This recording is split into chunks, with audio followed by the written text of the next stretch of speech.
સમય જતાં ડોશીની દીકરીના લગ્ન થઈ ગયા. થોડા દિવસો થયા એટલે ડોશીને પોતાની દીકરીની ખૂબ જ યાદ આવવા લાગી. એટલે તે દીકરીના ઘરે જવાનું નક્કી કરે છે. પરંતુ દીકરીના ઘરે જવામાં એક વચ્ચે મોટું જંગલ આવતું હતું. એ જંગલમાં ઘણા બધા પ્રાણીઓ રહેતા હતા, જેમ કે વાઘ, જંગલી કૂતરો, અલગ અલગ પ્રાણીઓ રહેતા હતા. છતાં ડોશી તો તેની દીકરીના ઘરે જવા માટે તૈયાર થઈ ગઈ છે.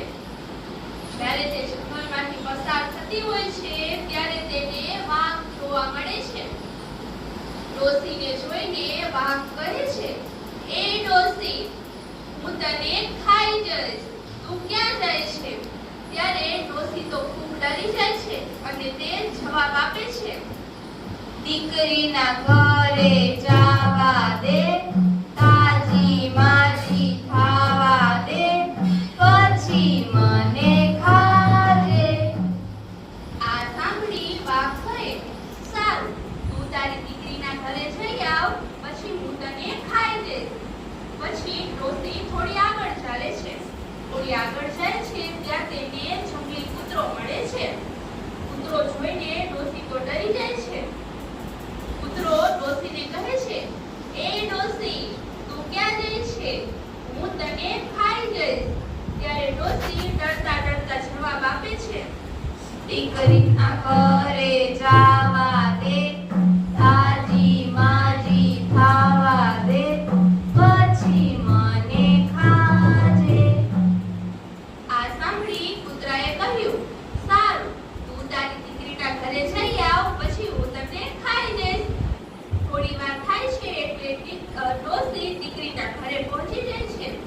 જ્યારે તે પોતાની દીકરીને ઘરે પહોંચી જાય છે ત્યારે દીકરીને મળીને ખૂબ જ ખુશ થાય છે.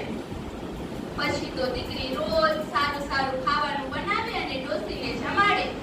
એક દિવસ શીરો બનાવે, એક દિવસ લાડવા બનાવે, એક દિવસ ગુલાબજાંબુ બનાવે, તોય ડોશી તાજી જ ન થાય અને ચિંતામાં જ રહે.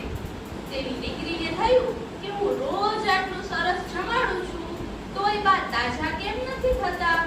તેથી તે પોતાની માને પૂછે છે કે હું તમને રોજ આટલું સરસ જમાડું છું, તોય કેમ તમે તાજા નથી થતા અને હંમેશા ચિંતામાં જ રહો છો? ત્યારે ડોશી જંગલમાં બનેલી ઘટના પોતાની દીકરીને સંભળાવે છે. ત્યારે દીકરી કહે છે, એમાં શું થયું? તમે ચિંતા ન કરો, હું તમને આ ભંભોડિયામાં બેસાડી દઉં છું, એટલે એ તમને સીધું ઘરે પહોંચાડી દેશે. પછી દીકરી ડોશીને ભંભોડિયામાં બેસાડી દે છે અને ભંભોડિયાને ધક્કો મારે છે. ભંભોડિયું તો ધીરે ધીરે ચાલવા લાગે છે. જ્યારે ભંભોડિયું જંગલમાંથી પસાર થાય છે ત્યારે તેને વાઘ જોવા મળે છે. વાઘ ભંભોડિયાને જોઈને કહે છે, એ ભંભોડિયા, તે અહીંથી ડોશીને પસાર થતી જોઈ છે?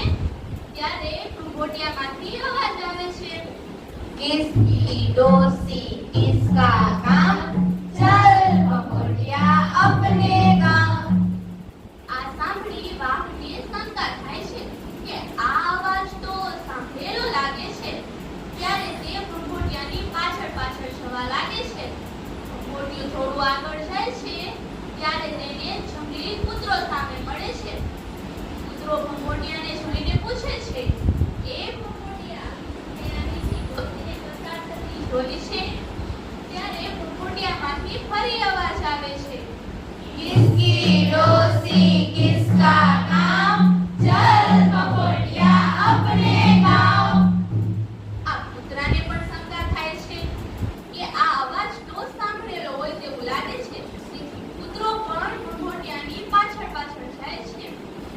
જ્યારે ભંભોડિયું ઘરે પહોંચી જાય છે ત્યારે ડોશી જોઈએ છે તો તેને દેખાય છે કે વાઘ, જંગલી કૂતરો એ પણ તેની પાછળ પાછળ તેના ઘરે પહોંચી ગયા હોય છે.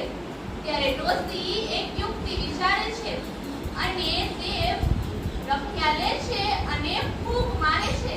જ્યારે રખ્યા કૂતરા અને વાઘના આંખમાં જતી રહે છે ત્યારે તે તો આંખો ચોળતા જ રહી જાય છે અને ડોશીનો જીવ બચી જાય છે.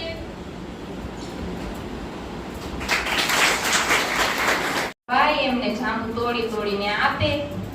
આમ થોડા દિવસ ચાલ્યું. એક દિવસ મગર તેની પત્ની માટે પણ જાંબુડા લઈ ગયો.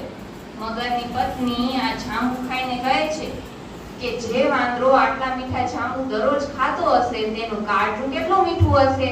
તમે એક કામ કરો, તેને અહીંયા લઈ આવો, પછી મારે તો એનું કાળજું જ ખાવું છે. મગર તેની પત્નીને ઘણી સમજાવે છે કે તે મારો મિત્ર છે, હું તેની સાથે આવો વિશ્વાસઘાત ન કરી શકું. પણ મગરની પત્ની એકની બે થતી નથી અને માનતી જ નથી. અંતે મગર હારીને વાંદરા પાસે જાય છે અને કહે છે, મિત્ર, તારી ભાભીએ આજે તને અમારા ઘરે જમવા માટે બોલાવ્યો છે, તો ચાલ મારી પીઠ ઉપર બેસી જા, હું તને અમારા ઘરે લઈ જાઉં. એટલે મગર ઉપર વાંદરાભાઈ બેસી જાય છે અને મગર તેને આગળ લઈ જાય છે. વચ્ચે પહોંચતા જ મગરને થાય છે કે મારે મારા મિત્રને આવું ખોટું ન કહેવું જોઈએ. એટલે તે કહે છે, વાંદરા, તને એક વાત કહું? એટલે વાંદરાભાઈ તો કહે, બોલો ને. તો કે મારી પત્નીએ તને કોઈ જમવા માટે નથી બોલાવ્યો, એ તો તારું કાળજું ખાવા ઈચ્છે છે, એટલે હું તને લઈ જાઉં છું. આટલું સાંભળતા તો વાંદરાભાઈ ગભરાઈ જાય છે. તે વિચારે છે કે હવે મારે શું કરવું. ત્યાં તેમને એક યુક્તિ સૂઝે છે. તે કહે છે, અરે યાર, એમાં શું, તારે મને પહેલા કેવું હતું ને, મેં તો મારું કાળજું ધોઈને જાંબુડાના ઝાડ પર સૂકવ્યું છે. તે પહેલા કીધું હોત તો હું એને સાથે જ લઈ લેત. તો મગર કહે, ચાલ આપણે ફરી તારા જાંબુડાના ઝાડ પર જઈ અને કાળજું લઈ આવીએ.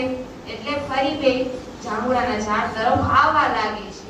જેવું જાંબુડાનું ઝાડ નજીક આવે છે, વાંદરાભાઈ કૂદકો મારીને જાંબુડાના ઝાડ ઉપર ચડી જાય છે અને કહે છે, મોટ, ક્યારે કાળજું શરીરની બહાર હોય, જો કાળજું શરીરની બહાર કાઢે તો હું મરી જાઉં. તારા જેવા દગાખોર મિત્ર સાથે હવેથી હું મિત્રતા નહીં રાખું. જા, તું અહીંથી ચાલ્યો જા. આમ વાંદરા અને મગરની મિત્રતા તૂટી જાય છે. તો મિત્રો, આ વાર્તા પરથી આપણને એ બોધ મળે છે કે આપણે હંમેશા સાચી મિત્રતા નિભાવવી જોઈએ.